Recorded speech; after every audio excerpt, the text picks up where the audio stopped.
minimal, terutama di Provinsi Bengkulu.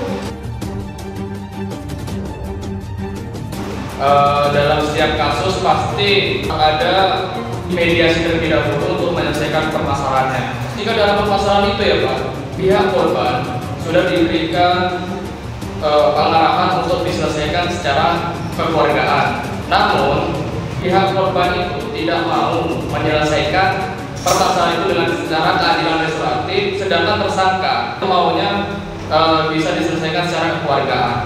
Itu untuk pihak kejaksaan itu bagaimana tuh keadilannya? Bapak, Ibu, Fakultas Syariah ini sudah lama mencetak praktisi-praktisi hukum, baik kejaksaan, kehakiman, dan lain-lain.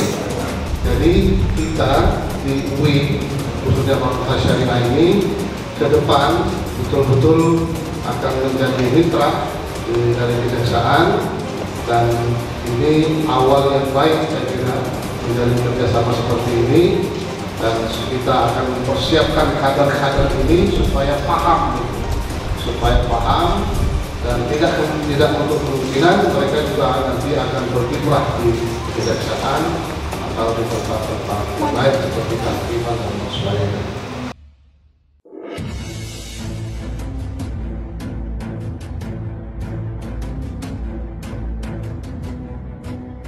Kalau kita tilik ke sejarahnya,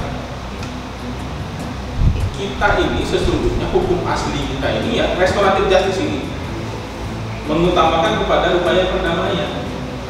Namun paradigma ini coba diubah oleh Jaksa, oleh Bapak Jaksa Agung, di mana Jaksa Agung menilai bahwa kalau semua perkara itu sampai ke pengadilan, sampai ke akhirnya ke lembaga pemasyarakatan, itu tidak akan membawa manfaat kepada masyarakat. Oleh sebab itu, kemudian Jaksa Agung berinisiatif tanpa harus menunggu ada perubahan KUHP, kemudian mengeluarkan peraturan Jaksa Agung nomor 19 tahun 2020 tentang penerapan keadilan restoratif dalam proses penuntutan. Supaya apa? Supaya proses penegakan hukum pidana ini berjalan efektif. Sebelum ada Perja 15/2020 ini, jaksa itu tidak punya pegangan untuk menghentikan perkara-perkara yang seperti itu. Karena kenapa? KUHP ini juga memang yang KUHP Belanda tersebut cuma mengatur tindak pidana pencurian ringan itu ancaman pidananya penjara. Apalagi variasi pemidanaan di pasal 10 KUHP itu hanya ada pidana penjara, pidana denda, ya, pidana pencabutan hak tertentu. Sementara kalau kita mengacu kepada KUHP yang sudah berlaku di negara-negara Eropa, Amerika, variasi pemidanaan itu sudah banyak. Ada variasi pemidanaan namanya kerja sosial, tidak harus di penjara, atau misalnya kerja sosial di panti jompo, panti asuhan. Itu sudah diterapkan di negara-negara Eropa. Makanya kalau kalian browsing, kenapa penjara-penjara di Eropa itu banyak tutup, itu bukan tidak ada tindak pidana, tetapi karena penegakan hukum pidana di negara-negara tersebut sudah menemukan alternatif penyelesaian selain proses peradilan pidana konvensional dengan cara dihentikan, cukup didamaikan saja.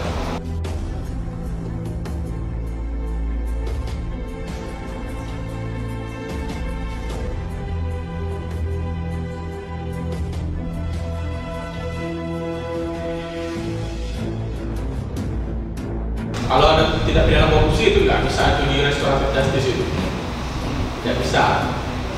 Misalnya pembunuhan tidak bisa, pemerkosaan tidak masuk kategori. Tapi hanya termasuk perkara-perkara yang tidak pidana atau ringan. Nah, kriteria itu sudah ditentukan secara terbatas.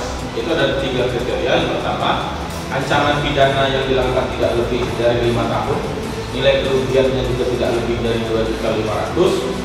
Kemudian memang antara para pihak, antara pelaku dan korban itu sudah berdamai. Kalau syarat-syarat tersebut sudah terpenuhi, maka jaksa bisa langsung menghentikan perkara tersebut tanpa diteruskan ke pengadilan. Nah, dengan demikian, proses penegakan hukum pidana sekarang berjalan lebih efektif.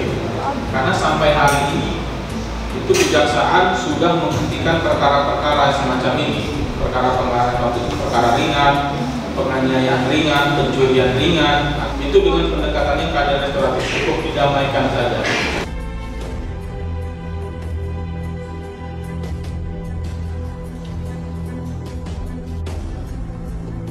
Kalau di wilayah Bengkulu sampai dengan Mei 2022 ini sudah ada 15 perkara yang dihentikan. Itu bermacam-macam, mulai dari perkara kecelakaan lalu lintas, perkara penganiayaan, dan perkara pencurian dan ringan.